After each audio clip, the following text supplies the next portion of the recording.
আসসালামু আলাইকুম, কেমন আছেন সবাই? আশা করি আপনারা অনেক বেশি ভালো আছেন। Azad VP sub inspector officer, তাকে ধন্যবাদ জানাই। সে ঢাকার ভিতরে একটা ভুয়া পুলিশকে আটক করছে।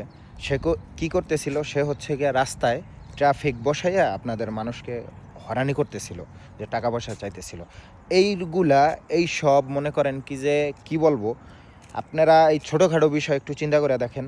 আমাদের পকেটে যখন টাকা পয়সা না থাকে, যখন রাস্তায় বের হই, তখন যদি এমন ভুয়া পুলিশের হয়রানির শিকার হইতে হয়, তাহলে কি অবস্থা হয় বলেন? অনেক পুলিশ দেখা যায় আপনার কাগজপাতি আছে, সব কিছু ঠিক আছে, দেখা যায় টাকা পয়সা চাইতেছে, বুঝছেন? মামলা দিতে বললেও মামলা দেয় না, টাকা পয়সা চাইতেছে। তো আজকে বুঝলাম যে এরকম ভুয়া পুলিশের জন্য মানুষের প্রচুর পরিমাণ হয়রানির শিকার হইতে হয়। যাই হোক, এগুলা থেকে বিরত থাকুন।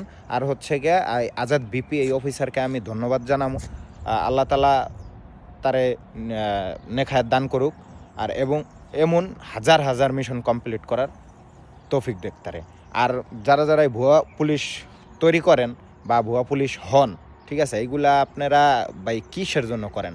আর সব থেকে বড় বিষয় হচ্ছে গিয়ে এই দর্জিরা হচ্ছে গিয়ে কী করে, এই পুলিশের ড্রেস বানাই দেয়, ভুয়া পুলিশের ড্রেস। পুলিশ তো আর মনে করেন কি যে পুলিশের ড্রেস তো আর দর্জিদেরকে দিয়ে বানায় না, তাদের হচ্ছে গিয়ে পার্সোনাল দর্জি রাখা আছে যারা এই কাজগুলো করে। বাইরে থেকে পুলিশের ড্রেস বানাইয়া কেন দেন আপনারা? কখনোই দেবেন না, এগুলা ঠিক না। মানুষরা হয়রানি করবেন না, হয়রানি করা ঠিক না। ঠিক আছে, আমরা মানুষ, আমরা রক্তে মাংস করা মানুষ, এইগুলা ঠিক না, কখনোই ঠিক না। যাই হোক, ভালো থাকবেন সবাই, সুস্থ থাকবেন, দোয়া করবেন আমাদের জন্য। খোদা হাফেজ।